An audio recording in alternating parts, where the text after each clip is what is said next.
So like Ying said, I'm going to be talking about portfolio sites versus portfolio decks and why I think you should have both. So I'm going to give a little intro about myself. Then we're going to walk through portfolio website stuff. Then we're going to talk about portfolio deck stuff. Then I'm going to talk about why you should have both. And then we're going to have a Q&A. So a little bit of an intro, like Ying mentioned, my name is Ashley Moody. My pronouns are she, her. I am currently based in Richmond, Virginia. I also saw someone in the chat say that they are in Virginia Beach and I'm from Virginia Beach. So hello, what's up? I graduated from Virginia Commonwealth University in 2017 and I got a BFA in graphic design. So I am like formally educated in graphic design, but not UX or product design. I'm currently a product designer at Spotify. I've been there for almost a year. Previously was at CarMax and CoStar Group and also Elephant Insurance.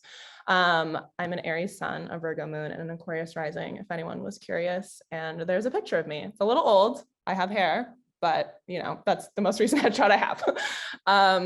So you can put it in the chat. Do you have a portfolio website or a portfolio deck? I can't see it right now, but I'm going to go back and look. So hopefully you guys answer that in the chat. What is a portfolio website? So we're going to start off with portfolio websites. It's basically the online representation of you and your work. So it's going to be the thing that you're going to submit when you apply for jobs. It's the thing you're going to give people when they're like, hey, can I see your work? That's kind of what we're talking about today. Why you should have a portfolio website? Because pretty much everyone has a website and they kind of assume that if you work in tech, you have a website. And anyone that is going to ask you about your work is going to ask if you have a website. So it's kind of like a universal thing.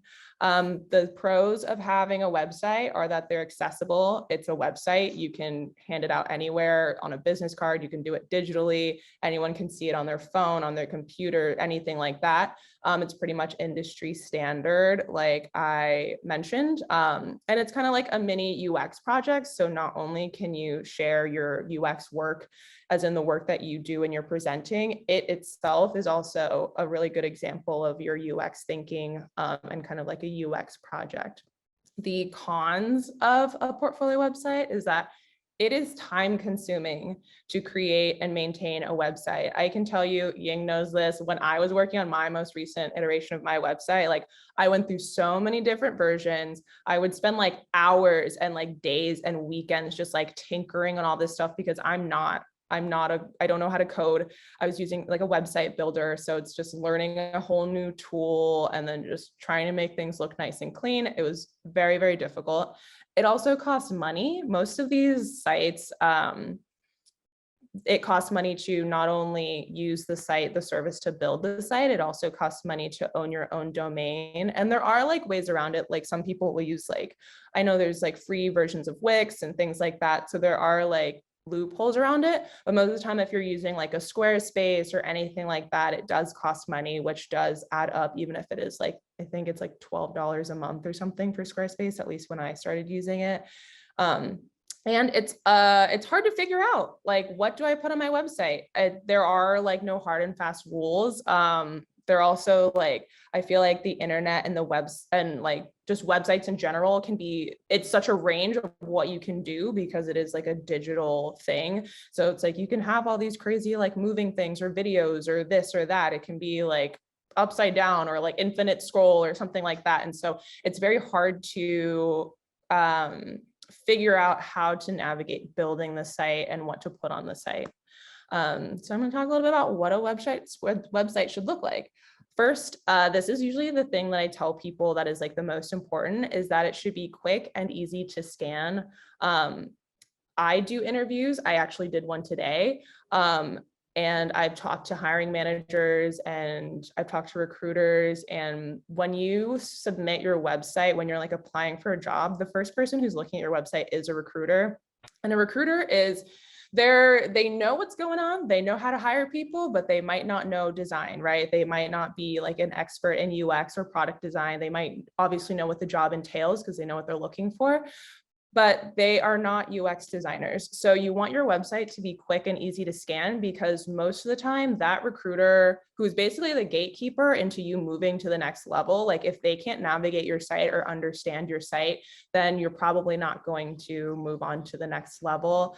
Also, I have mentioned this before, that like all the people who look at your website, because there's so many people interviewing, I know like they say like Spotify gets like hundreds of applicants per role. Like they don't have time to look at every nook and cranny of your website. So you really need it to be easy to scan. They're probably spending like maximum 5 minutes or less looking at your website. So if you have anything that's going to like need you to click in or dive in or scroll all the way to the bottom or anything like that, just keep in mind that you need to make the information very accessible and easy to read and very upfront. The less time someone has to spend kind of like tinkering or learning how to navigate your website, the better off you are, because they just don't have the time.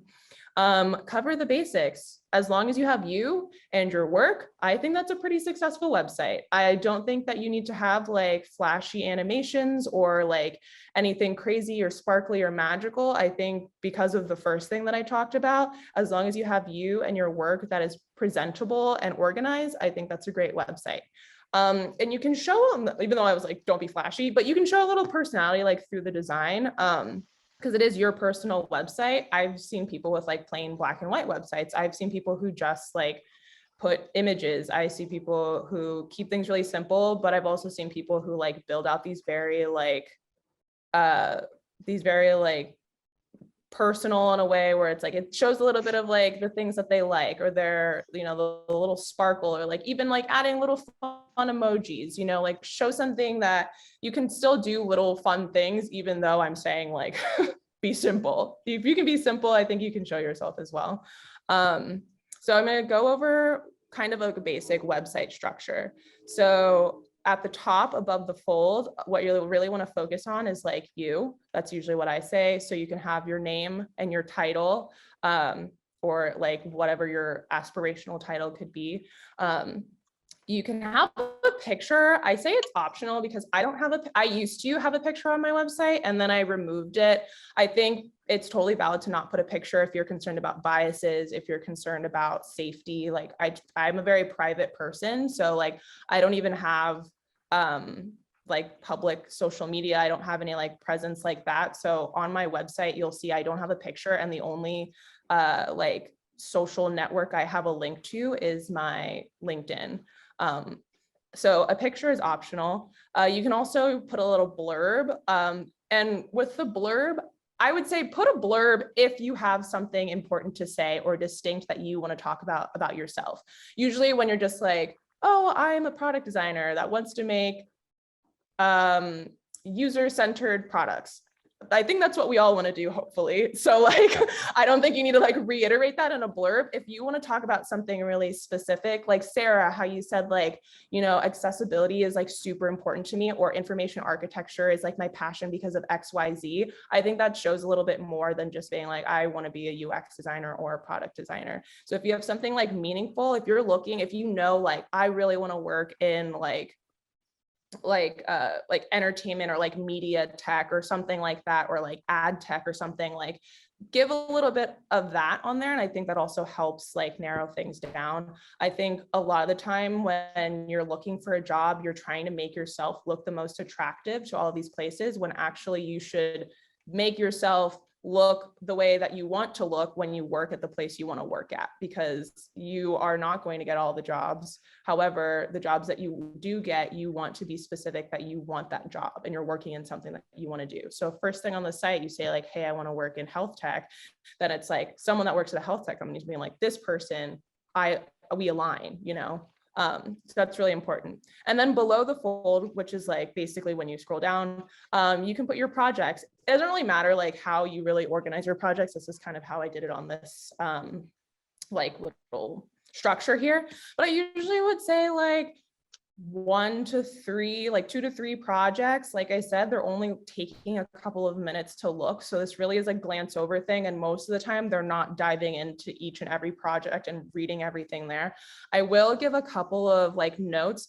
You can totally password protect your work. I think when you submit it though, always like include the password. I've even done it where it's like, if it's just that field that's like website, I've even like put my website link and then put like space, space, space, and then put like password, whatever, just so that that's always there for them. And you don't have the recruiter reaching out being like, hey, I noticed one of your projects is password protected. Can you send me the password?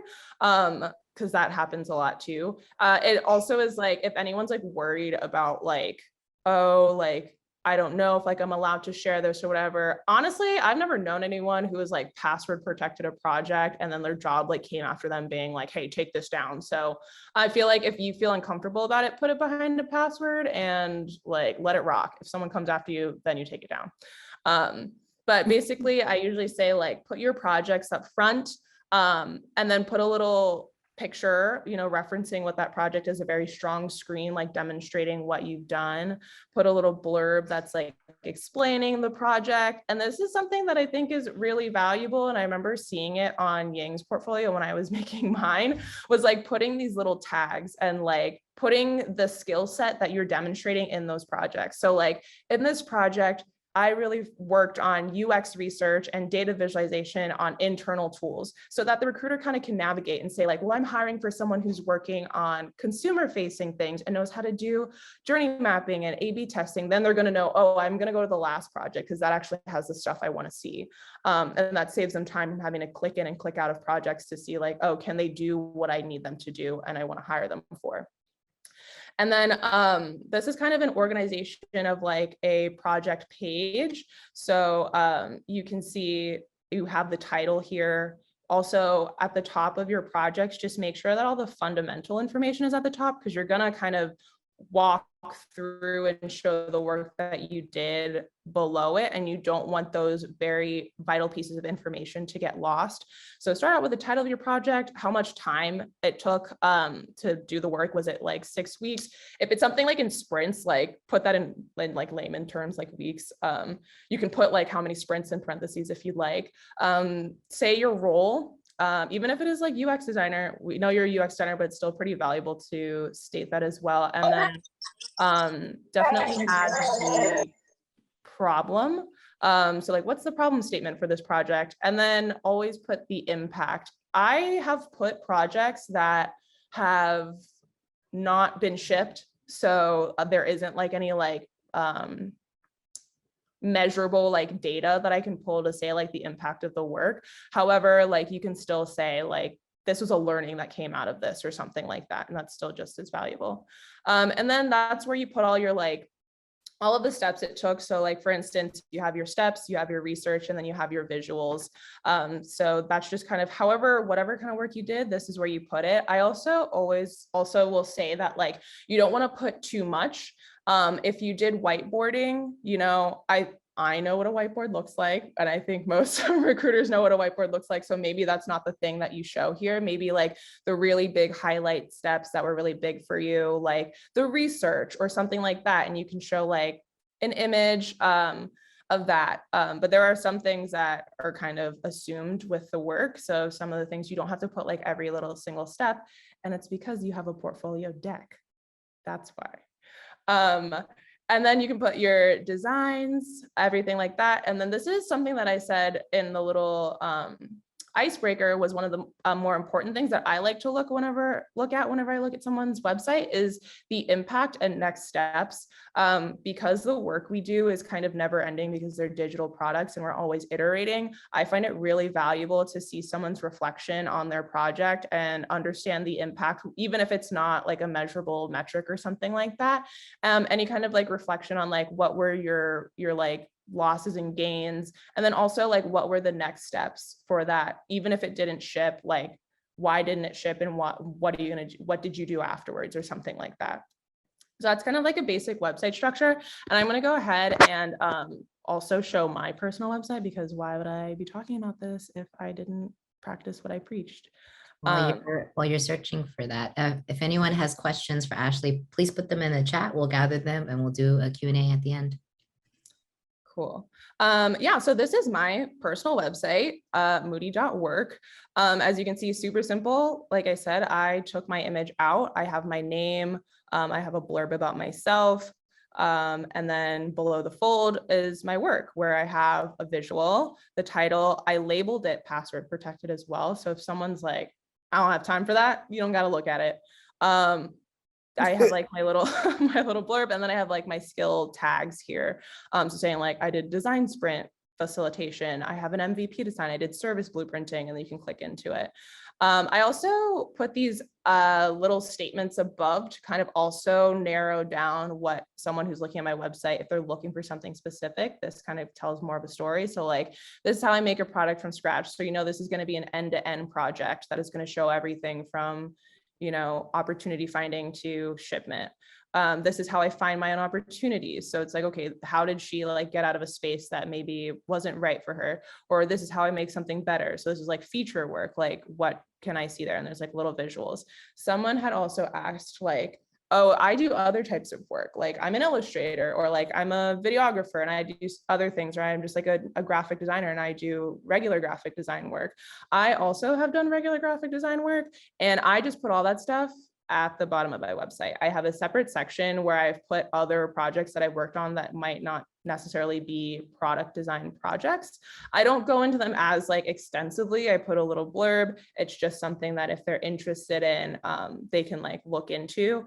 And sometimes they're not. Sometimes I've seen people like, oh, I saw your thing. I thought it was actually really cool and interesting. And like, can you talk to me about that? And like, it'll come up in interviews. So it just shows like, if there are other things you're interested in, you don't have to keep it off your website, but it's not the primary focus of your website. You can totally still have it there. All right, going back. So here are some tools for websites. So like I said, there's Wix. I use Squarespace. I've seen people use Webflow. If you have an Adobe Creative Cloud account, you actually have Adobe Portfolio for free. What is technically not free because you're paying a buttload of money for Adobe Creative Cloud, but it is like a service that they offer with that.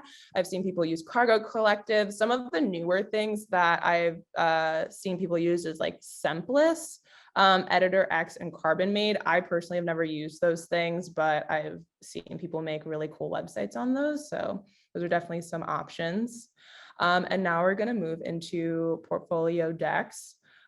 So what is a portfolio deck, or at least in the context that I'm talking about it? It's a PDF file of your work.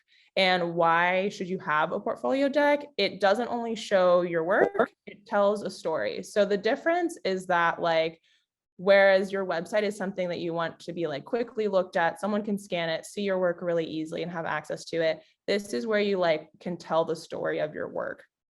The pros of a deck: it's easy to make and maintain because it's just slides in a file. It's free or very little money, way less money than like managing a website, and it is more personal. So because you are kind of like doing a personal display of your I was gonna say adventure, sure, your adventure with your work, it's a little bit more representative of who you are.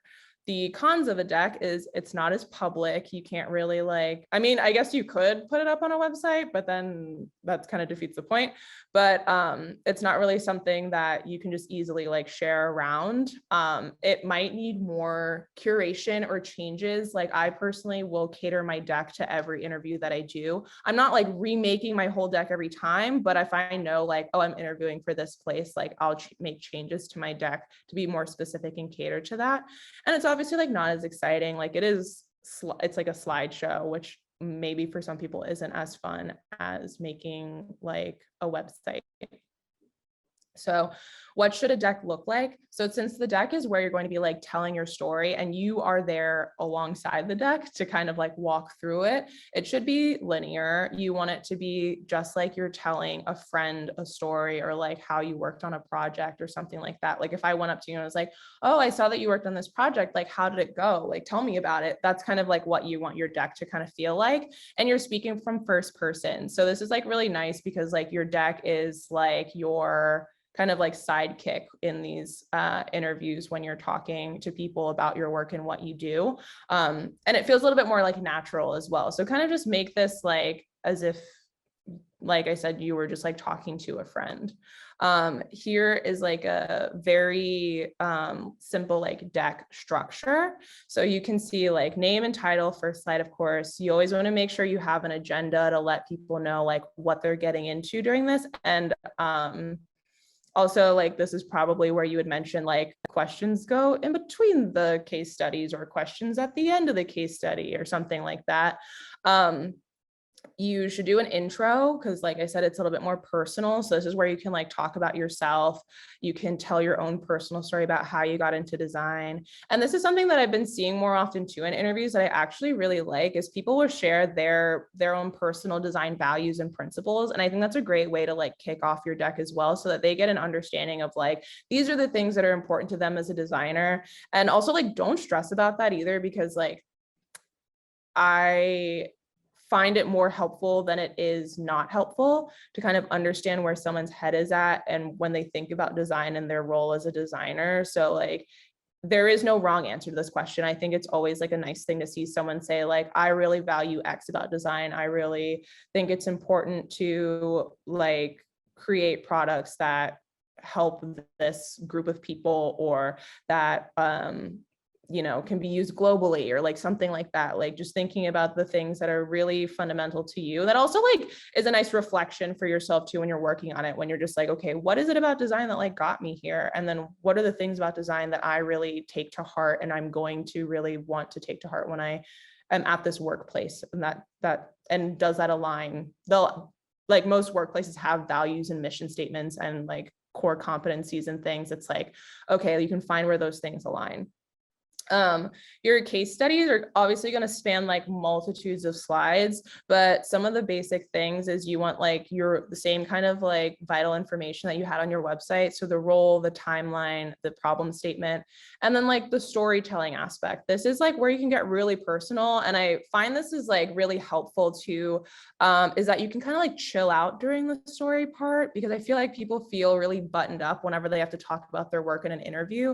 But like, this is the part where you're like, yeah, and then like the business came to us and they were like, no, we don't want this work anymore. You're gonna have to totally scrap it. And it was like so hard. We had to like pivot all these times. You know, it's like so much more exciting to hear someone talk about their work that way than like scroll through a website and be like, this project I did on this time and I did this research. So like, this is where you can get really personal and be like, we talked to users and it was like so exciting because this one user was talking about like this, like that. I think those are like some of the best moments of like the decks, or like where people can really like express themselves. And it also helps you kind of chill out when you're like going through an interview and you feel a little nervous too. And then, like I said, something that's like really important is that reflection, like what were your wins? What were your losses? What did you learn? And what was the next step, or what were you moving forward with? I also think like after you kind of go through your case studies, to talk about your goals, and talk about like what you specifically are looking for, because even though you're trying to make yourself attractive to these jobs, this is also the same way around where you're interviewing these jobs and trying to see if they're a good fit for you too. So mention what you're looking for in your next role. Like, what kind of skills are you looking to grow in? What kind of opportunities are you looking for? What kind of culture do you want to be a part of? I think that's really important to share at the end. You can also share like other types of work, or like any kind of extra things if there's like time allotted. Also make sure to like practice your deck and make sure it's like the appropriate length of time for some of these interviews. I've had some where it's like you have 20 minutes, and then I had some be like you have an hour. So it really varies, and just make sure. That's why I mentioned like you'll have to modify it a little bit more, because there are different circumstances for when you're going to be using this. And then I'll always like end with like thank yous, and whatever your Q&A is. I usually do the Q&A at the end because I usually get into a flow when I do these things. But I'm going to go ahead and share a deck that I did. As you can see, this was for Lyft. And this is a 46 slide deck, but don't freak out. It's like not that intense. But you can see I have my agenda. I have like my little intro about me, and then also like my previous workplaces. Then I just go straight into the case study. And basically, this is like how you kind of want to like set it up. Like, oh, CarMax received 12,000 instant offers a day, but stores couldn't keep up. Now you're like edge of your seat. What did she do? What happened next? Like, tell me more. And then you can go through and like start to like say the rundown, the key objectives. Then you can show the work in all different capacities, insights, partnerships. Like, this is where, when I was talking about, you don't have to put like your whiteboarding and all that stuff on your website. You can put it here because it is a part of the story. So I did like, you know, all of my maps and my prototypes and everything like that. This project especially went through 3 different MVPs. So I like told the story about how many times we had to pivot. Then you could see we had launch goals and next steps. These were my challenges. These were my learnings. And then I went into like the next project, which is like very similar, showing screens, all that kind of stuff. Showing some like light Spotify work. I also show like my non-work work. So some of that graphic design work, I just like mentioned that I do it here very briefly, because like I said, it's not the primary thing, but it is something I do have skills in.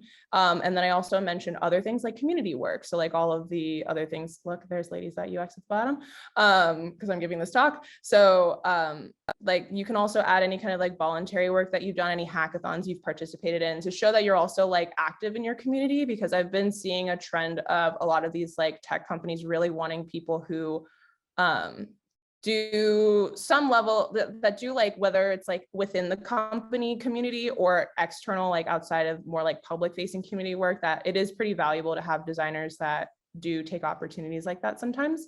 Then of course my goals, I mentioned that as well here. Growth, investment, and genuine inclusion were the top 3 goals for my next workplace. So I just made that known there. Oh, thank you. And then that's where we did the Q&A after that. So some tools here that you can use to make a deck: Google Slides, super easy. Figma, that's what I usually make all of my decks in. Canva, which I just like, I was late to the Canva train, and you can do a lot of stuff in Canva. So that's actually pretty cool. I've also seen people use pitch.com. And there's also your classics like Keynote and Microsoft PowerPoint. So it is like a free, much less costly thing to do than a website. Why you should have both. So as you can see, a portfolio website is basically just to show your work. And then the portfolio deck shows you and how you work, because you're telling the story. So sometimes I like tell people like, don't worry too much about not putting this in your website. You can put it in your deck. So even if there's like something you really like, I don't know why, maybe you really want to show this great picture you took of the whiteboard with the post-it notes. Maybe you're not gonna put it on your website, but you can put it in your deck. And this is basically how you utilize both. Your website is what you use when you're applying for jobs, networking, or like creating a public presence as a designer. Like if you want to become a person who like, you know, is on a design podcast and like writing Medium articles, like this is like a great way to obviously like have like an internet space for yourself and your brand. And then your deck is what you use when you're interviewing or when you're like asked to talk about your work. So think of kind of like your website being like your Instagram, and then your deck is like your Finsta, you know what I mean? Where it's like you're a little bit more personable, a little bit more real. You're showing a little bit more of yourself, and that's on the deck. And then your website's kind of like you're polished, face tuned, you know, ready to go. Everyone who's stalking you can see this kind of thing. So that is basically the difference in a portfolio website and a portfolio deck, and why I think you should utilize both. And thank you all for listening to me talk about this, because it is something that's really exciting that I like to talk about. And now I will open for a Q&A. And this can be about like anything. It doesn't necessarily have to be about the deck versus website stuff. Well, before we get into that, everyone take yourself off of mute and let's give Ashley a round of applause. That was amazing. Woo! People are like blown away, not only from your speaking skills, but also how you used visual design skills to like section off, like structure your deck too, which is very meta. It's a deck about decks. Yeah. I was like, I'm making a deck about a deck. Okay. Yeah, you went there. So thank you so much. All right. Before we do kind of like live Q&As, where I'll ask you to use the hand raise emoji, we do have a couple that came up in the chat. One was from Havana. She had asked, since you've been hiring a bunch, what are some common mistakes people make that they don't realize that you've seen? Ooh, good question. I would say it is like, maybe it's not like a huge thing, but it is noticeable to me when like someone's website and someone's deck do not feel like the same person. I think sometimes like you'll look at a website and you'll be like, okay, like they put a couple of screenshots and stuff like that. And then they get into their presentation deck and it's like, I'm blown away. It's like, I wish you would have that website because that could have kept you from getting to this point to show off your deck. So I think that's like something that I'm always like, oh wow, like look at this person. I think also like not having a deck and just rolling up with your website to walk through your work is like real tough. It's really tough because you're clicking around, you're scrolling around, you can't like, things aren't, a website is not designed in a way to be presented. So it's always kind of tough, especially when you have like 30 minutes, 45 minutes to walk through your work and you're trying to walk through a website. It's tough for you. It's tough for us. It's also just like not very helpful and it's kind of awkward. I would say like those are the two biggest things that people may not be thinking about. I think also feeling, because I remember being this way when I was like early off in my career, is like trying to be really shiny and professional and buttoned up, at least at like the places that I've started, especially like now working at Spotify. It's like there are so many people who are UX designers now. It's like when people ask me like, oh, like how do I stand out? How do I stand out? It's like, you like show me you and your personality and the way that you think about design and express that to me when you're like going through your interview or like whatever. And like, that is what'll make you stand out. Like, because, you know, we all kind of do the same skills, right? And we can all be at different levels or whatever, but it's like your personality and who you are and your relationship with design and the work of product design is like what's going to make you stand out. So I think when people feel like they have to be like super like and like buttoned up and being like, good evening, Mr. and Mrs. and they, thems and everyone, it's like people feel that's also, don't worry about it. I always have to tell people like, that's why I always like to be like the first person on the interview call, because I just want to be like, hey, it's not that like shiny here. It's fine. You can laugh. You can take a deep breath. It's cool. I like that. I like that being like not shiny means like being more human. Mm-hmm. I do have like an add-on question to what you mentioned earlier about like just for the in-person interview, like going through your portfolio site. What are your thoughts on like case study pages that are just PDFs pulled from the portfolio deck? From the deck. I think like that honestly like might be kind of nice, because it also like, I think the only thing that I might have hesitations about is like, because I usually use my deck to cater to that specific interview, it might be kind of, if you always want to like switch it out on your website, that might be kind of annoying, but that honestly could save you a step. You just have it on your website, people get a little like pre-read, can see what they're getting into, and then they can hear it from you yourself. I've never tried it or seen it, but I mean, like, hey, someone try it and then get back to me. Okay. All right. We have a question that was in the chat from Ms. Sasha, and they had asked, how do you present a good slide deck with 2 projects for a 30-minute presentation? Like, how can you make it concise without sacrificing your work and your story? So that's like 15 minutes per project. What are your tips for that? I definitely would like put it all, when you're making your deck, like put all the slides. Don't worry about the time at first. Then you can start pulling away and being like, what are some things that like I can condense? So you can see like in my slideshow that I had shown, like the page where I like showed the designs are probably the pages where I spent the least time talking about it, because it's literally just like iteration, prototype. And when I talk about it, it takes me like less than like 45 seconds to go through it, because that's not, for me, like that's not the biggest part of the story, right? It was like all these things that I had went through and all of the work that I had done.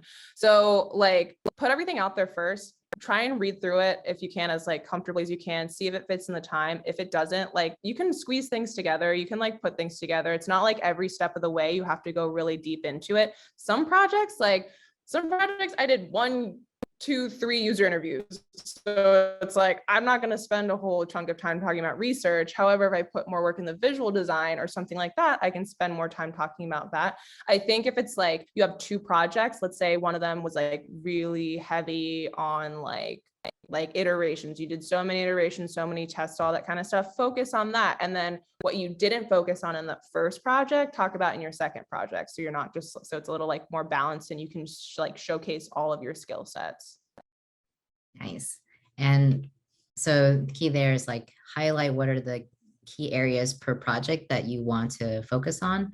And then this is coming from me too. Make sure you do dry runs and practice talking about or speaking and presenting too, because then like once you're familiar with the flow of how you want to talk about it, it frees up like cognitive space for your head to like either slow down or pick up because you know what's coming ahead, or you may have time to like ask a question in between all that too. So thank you for sharing that. Yeah. We have this question from Nia, who'd asked, should you have different portfolio to use when applying to different jobs? Yeah. Yeah, I do. Like the one I just showed for Lyft, I was really heavy on my CarMax work, which is over 2 years old, because Lyft is also cars. So I was like, okay, let me show the car stuff, because they probably don't care about the podcast stuff that I work at Spotify. So like, even though it's like not my most recent work, I show the work that is the most relevant to that company or to that role. Like say they're like really trying to hire a design systems person. I've never worked on a design system, but if I ever had, like, I would show like that kind of work, disregarding any kind of like, oh, this was 3 years ago, or this was like the most recent thing that I've done. Nice. So keep in mind the audience that you're speaking to, the product space that they're in and what they might want to see, and then kind of pick from your work to present that. Yeah. I see Nadia had asked in the chat, do you have any thoughts on having GIFs of work in the slide presentation versus trying to live demo the prototype during the interview? Yeah, I have GIFs. It saves time. It makes things feel smoother. You don't have to like transition out of your presentation and like clunk around. And then if something goes wrong, you're not like, oh my God, it's broken. This actually isn't how it's supposed to work. That kind of thing. Like if you have a GIF, then it's fine. I think most people as well, like when they're looking at these presentations, like I've seen people also, like the one I saw today, she had like videos of her prototype and she just kind of scrubbed through the video, like talking about whenever she had to like reference something back. And like, that was way better than I think having her try and like show us all of these versions outside of the deck. I think it also like lessens the stress of having to context switch when you're like presenting, especially virtually. Awesome, thank you. Alexia had asked, I'll share it too. Like, how do you add GIFs to a PDF? What has been your go-to way to do that? Well, I do my presentations in Figma. So you can add GIFs in Figma, and you can add GIFs on like Google Slides and stuff like that. I don't know if you can add GIFs on PDF. Oh, PDF, interesting. I had completely misinterpreted that. I thought I meant GIFs on a presentation deck. Oh yeah, I use the thing like you can just click and drag GIFs into like Figma and Google and all that kind of stuff like that. I had read it as how do you create a GIF? I was like, oh, quick time. Havana, I see you have your hand raised. Yeah, just a quick reminder. If chatting is inaccessible to you, you can use the hand raising thing in the Zoom toolbar if you have a question and prefer to read it out verbally. Thank you, Havana. That's all. Okay, this is from Sharon in the chat. How do you handle showcasing work where you had to sign an NDA? Great question. Oh yeah. I've never had to sign an NDA for work. Well, actually, I'm pretty sure when you like sign a job offer, there's like a part where it's like, we own the work that you make kind of thing. But like I said, like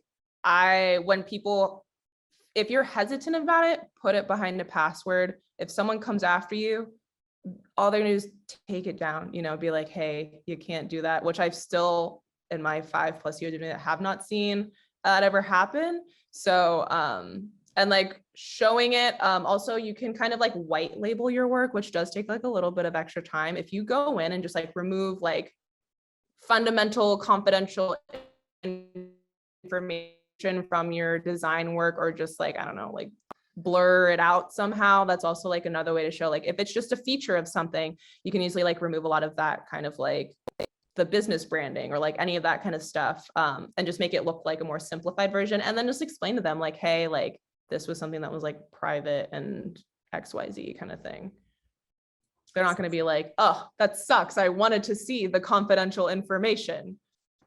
Yeah, you're pretty much saying like there's always going to be a way. There's going to be a way to be able to tell your story. And in terms of like NDA, you want to focus on process. And then to that point, Havana, do you want to briefly talk about your case study too? And I saw you linked it in the chat and how you kind of navigated that.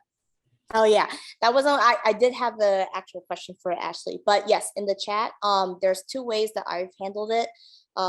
There's the first link. I literally could not show any screen. So that's how I handled it in my case study. Basically, I kind of told the story of what I did, how the project went, what I learned from it. And then the second link, you can also strip out the branding, and also like, you don't have to show the entire app. I hyper focused on one screen, because remember, a portfolio, the only goal a portfolio has is to get you a call. It's not to tell your entire story of every project you ever worked on. It's just to get that call. So I just need to give enough to convince someone and let people know that I know what I'm doing. So can I ask my question? Yeah, I was gonna say, Okay. Go ahead. So I have my own answer to this, and I don't know if it's like an unpopular opinion. I'm interested in your input on this, Ashley. Oh. How important is visual design and making things look nice? Like how important is that in a portfolio? Someone asked me this in the little breakout room. I think it's not that important. I use the example of resumes a lot when people ask me this question. Like people will always show me the person who made the Spotify playlist resume and got an internship and be like, look, isn't this so crazy? I was like, that is distracting.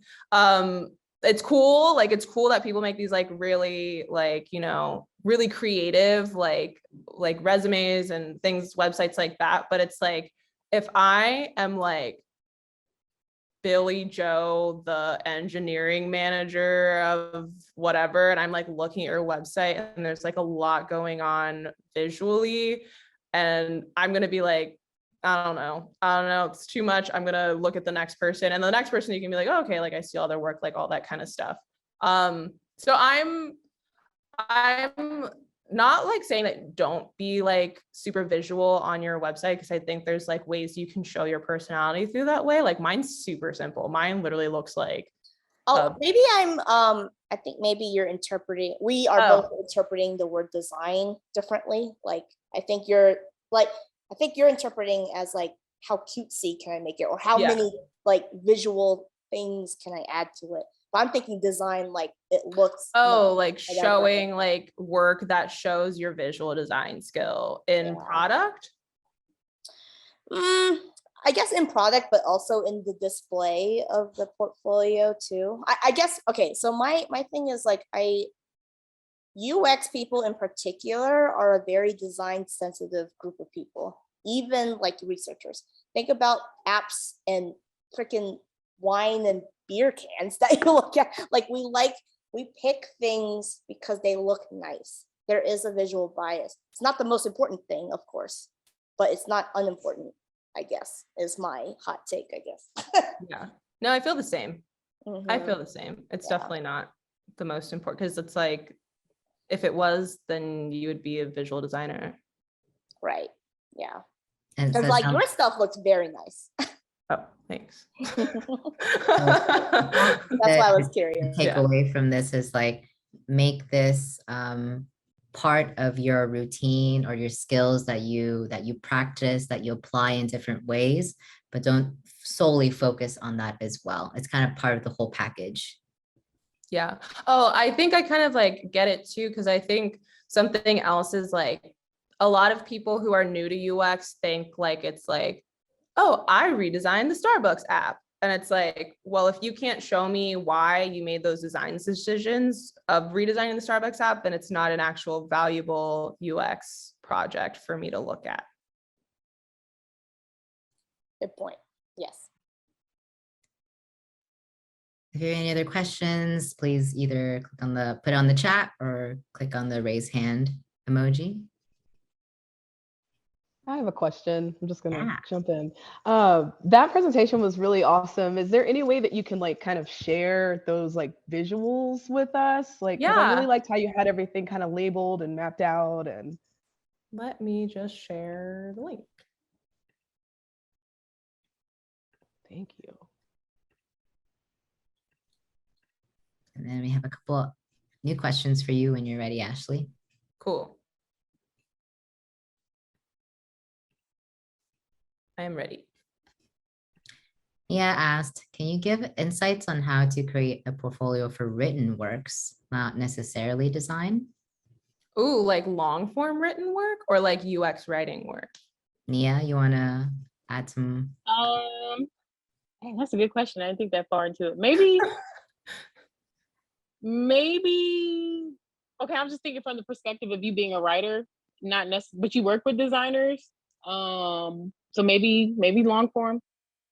Yeah, I mean, I think writing is a little bit different because I'm hoping that the person who is looking at your website is reading what you put up there fully versus like on a design thing where they kind of just like scan around. So I would think like in the places where I was like, oh, don't put too much stuff because they're just not going to look at it or spend the time to, I would hope that that's the opposite for someone who's a writer. But I think, I don't actually know, like, I guess that'd be like a question for you. Like what do like writing jobs specifically like look for? Like what are the top skills that they're looking for, and kind of take that same thinking and apply it to the way that you're going to show that work? Like, are they looking for like, I don't know, like audience reach or like reviews or something like that? I think you can still also like have the same like fundamentals, like how long did it take you? Like what was the like writing assignment, or like what kind of platform was this served on? Like things like that, just to like give some background information to the work and then show whatever that long form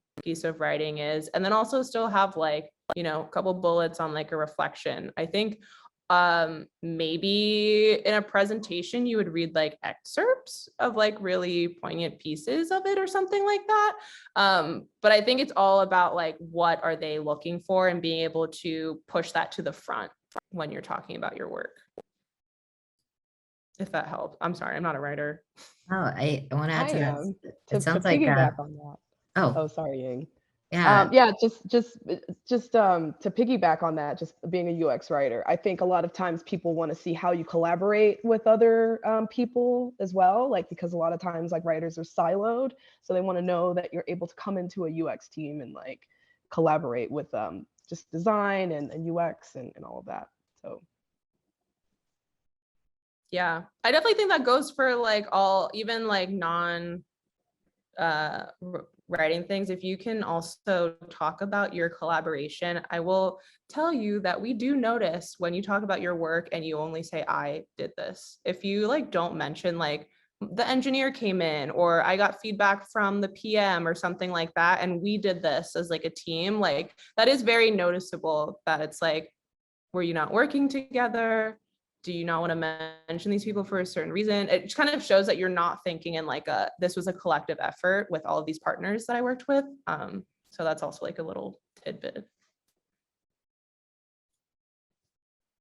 Awesome. Definitely a balance between like it's not like you did everything, but also like you did not do this in a vacuum too. So being clear about the parts that you owned or really proud of that you want to highlight, and the parts that showed your collaboration with others and how that worked out, how it didn't work out, which I always feel like is a really interesting part of the case study, and how you resolved it or went past that. Okay, Alexia had asked, what is or was your job search strategy? So what was your overall, you know, your tactics for job searching? Yeah. At first, before the pandemic, I was like 100% chasing the bag. I live in Richmond, Virginia. There aren't a lot of tech companies here that had UX people at the time. There's like 4 major companies, and basically you just cycle through them. Once you go to one, you go to the other, like after a couple of years. So at first I was just kind of like taking what I could get, and I was like, who's going to give me the most money? And which I still do today. I'm still chasing the bag. I'm not ashamed to admit that. But afterwards, when I was like, oh, with remote work, I'm like exposed to much more opportunities. For me, it was very important for me to work in a place where Black people felt that they could grow in their careers, and not that they were happy, because I will tell you this, the tech industry is not evolved enough where there is a place that you can say where all the Black people feel good and happy working there. Every one of these like big tech companies, even like smaller, maybe it's mostly with the bigger tech companies because they are billion-dollar corporations. Like there are going to be like moments where people like might not feel like that's the place for them. However, for me, I needed to know that there was a place where Black people felt like pretty okay, like a 7 out of 10 most days was kind of what I was looking for, because I knew there wasn't going to be 100. So what I did was I'm not a person who particularly cares about the work. Like I'm not someone that's like, I really want to work on this kind of project. I like the challenge. Like if the work's challenging, like I'm down for it. So I started to look on LinkedIn for Black senior level or above designers. And I asked them for like one-on-one time about their company. And that's like another thing too. Like if you're reaching out to someone, I would also like make it personal. I get like, as soon as I changed my LinkedIn thing to saying I worked at Spotify, I would get like bazillion like messages and requests to be like, hey, can you tell me about your job? It's like, yeah, sure, I can tell you about my job. And then it's just like, but coming to someone and being like, hey, I'm also this and I identify with this, and something about your seems very relevant to like what I'm looking for. Could we have a conversation about it? So that's kind of like how I approached it. I was like talking to people at like Meta and Google and Twitter and Square and like all these places, like predominantly Black people, and being like, tell me the truth. What is it like working there? Do you feel like you can grow in your career there? And some of them were like, yeah, totally. And then some of them were like, absolutely not. So that was kind of like how I made my decision and where I ended up. Because also like looking for Black leaders, like if I talked to someone and was like, do you feel like you could step into a leadership role? That was also really important to look for too. That's awesome. I love that you made your connections and had like such a focused conversation and discussion to evolve around too. Did you ever ask anyone to? It's like, hey, if you had to rate your experience out of 10. I didn't ask them like that directly, but I did get some like pretty eye-opening, like the thing, this is like, kind of sounds like it wouldn't be the reason why I go to Spotify, but one of the things that someone had said to me from someone who like works at Spotify was like, they were like, it's not perfect. And I was like, that's what I want to hear. I like that you're honest about it. I like that the company is honest about it. And that's all I needed to hear, because I also like saw other places that advertise like, look at how diverse we are. And it's like, if you're doing that, red flag. So. Nice. Yelena, I saw you raised your hand. Yeah, I have a question for you. What do you do in a situation? How do you present your portfolio if, for example, the project started and it's not done? So the website is still like it's in the process of like redesigning, but they put it on hold. So there is a link. It's saying under development. Like, would you still put it in the portfolio? Because I don't know when they're going to develop it, because it's kind of slow. It's a small company. Yeah. Absolutely. I showed half finished work in my deck when I interviewed at Spotify. Actually, every interview I've done, I've shown half done work, because you still did a lot of work. And just because it hasn't shipped, like, doesn't mean it's like any less valuable or that any of the work that you did was like not worth showing. So I would totally show like not finished work. You could just say like, hey, because this company is like kind of slow to build stuff, it hasn't shipped yet. Okay. they understand. Yeah. Do you still like list this link to the actual site and it's saying under development, or you don't have to really like? No, I probably wouldn't like link it. Like I also like sometimes I've like seen on people's portfolio websites as well, like coming soon. If it's not there, don't put it there because I don't really, I'm not going to get anything from like, you know, from seeing that that there's something coming. Cause I'm like also like when, you know, like there's a lot of like, just kind of like avoid the kind of like on its way or like under like kind of thing because if I can't really like look into it, I don't really know how helpful that can be. Okay. So the same thing, like if you're working in another project at the same time, it's in the middle, it's still worth to show it too, right? Like if it's okay. Yeah, because then also you can talk about like, okay, I feel like that's probably like a really great thing to show because then you can also talk about like what are you going to do next and show your product thinking in that kind of way too. Okay, so thank you so much. Another question I have for you, I have two more questions at the same time. So about when you were talking about the showing the deck and the website, would it be the same? So there is a presentation on the website and to show the PDF presentation, like when you're at actual interview, would it be also like, or do you include more like details on the PDF presentation versus website? Would it be the same as like, how would I phrase it? Substitution for like, instead of showing the deck, like to show PDF file for the presentation? No, I would put more in the deck, especially because like in the deck, you're only going to be asked to show like 1 or 2 projects, whereas like on your website, you could show like 3 or 4 projects if you wanted to. So you're not going to put all of that stuff on your website into the deck. And then also the deck is a way for you to tell the story of the work that's on your website, because the website, remember that they're not spending a lot of time looking at it. So this is the time where you can like show all of that good stuff that they probably scanned over on your website when they were looking at it. Okay. So I say that they're like partners, like they kind of supplement each other, and you really shouldn't have like one or the other, because I think they're both really valuable to have. Okay. And how would you talk about, you mentioned it before, so it's not good to say I, right? But if you're only one person who did everything from the beginning, the only thing you send it to developer develops it. How would you like talk about it on interview? Like, because I mean, if that's the truth, like it was literally just you. Like I obviously like have interviewed people who are like, I was the only designer at this startup for 3 years. So of course I know it's just them, but it's like, if you're coming from like a place where if you like show me the thing and you're like, oh yeah, like I worked on this team with like engineers and all this stuff and I did everything. Like that's very different from being like, I'm the literal singular design resource and I have to do everything versus like, you know, kind of how you talk about it that way. Okay. All right. Thank you so much. Yeah. Thank you. Another question from Alexia in the chat, who'd asked, how can we be thoughtful of developers? And they're asking that because they're in a boot camp and they don't have a team to consult with. Yeah, just like, I actually find this to be really important because I think one of the best teams I worked on was with a developer who I had a very good working relationship with.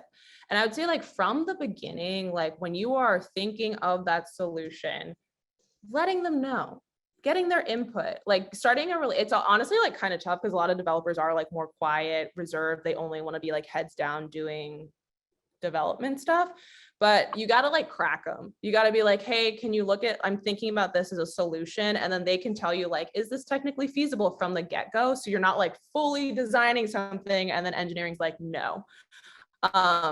And then you have this kind of like tension between the two groups of people. So that's like why from the beginning, even if like my PM I try to make sure everyone is together in on it, even if people might be like shy away from it. It took probably like a couple of months for me and this team to get to a point where like engineers will speak up. Like on most of the teams that I've been on, I'll like implement like a design review meeting with engineering so that they have a space to give me feedback on designs and I'm listening to only them and also like their feedback and input on the idea as well, because like they also have ideas and stuff. So as long as you like, I would say just like really nourish the relationship between you and your developers so that you have like this good working relationship and it doesn't feel tense, because when it's tense, it sucks.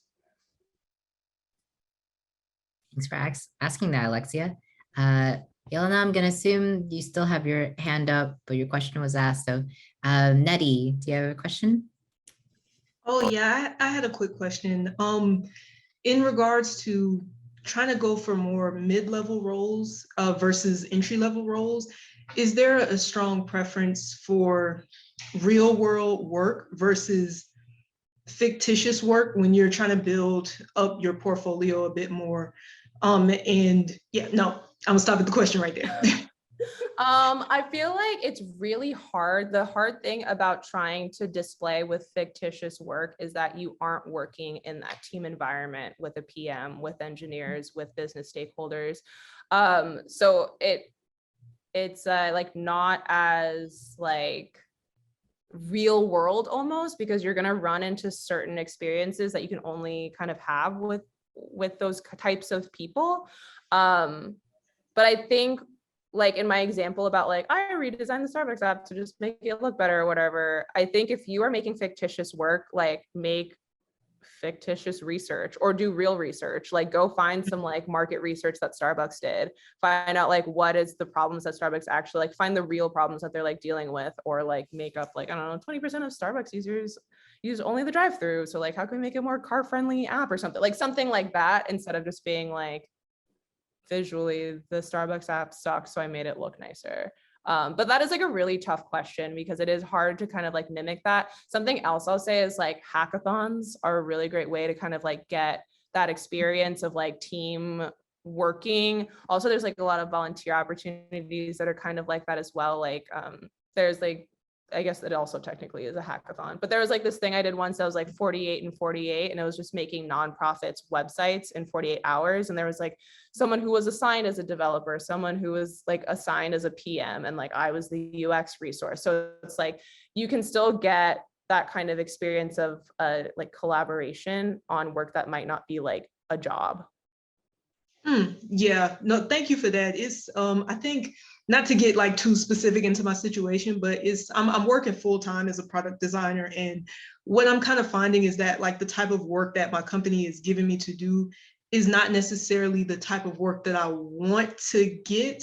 So I'm like, oh, like should I like make up an entire case study on something else that's like more related versus just showcasing the work that I did work with developers and product and, you know, all the teamwork on, like kind of just trying to make that decision. I was like, oh, this is kind of hard. Yeah. And I mean, also like my team in Spotify is in ads. I've never worked in ads a day in my life. I've worked in like transportation and real estate and that kind of stuff. So it's like, sometimes it's literally the skill set of your product thinking and your collaboration that is what they're looking for, not necessarily like, oh, they have direct one-to-one experience working on a similar product. So it's like a lot of the times, if you can show the skills of like being a product designer, like it doesn't matter like necessarily what the project was. Oh, okay. Thank you. Thank you. I will yield my time so the next person can ask a question. Thank you. Yeah, and then next person, Danielle, and that'll be our last question before we wrap up the event. Danielle?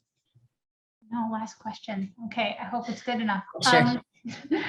I am a UX designer, but we barely do any research before we put a design together. So I want to put my portfolio together with the new features that I've been building, but I barely have any research to back up my design choices.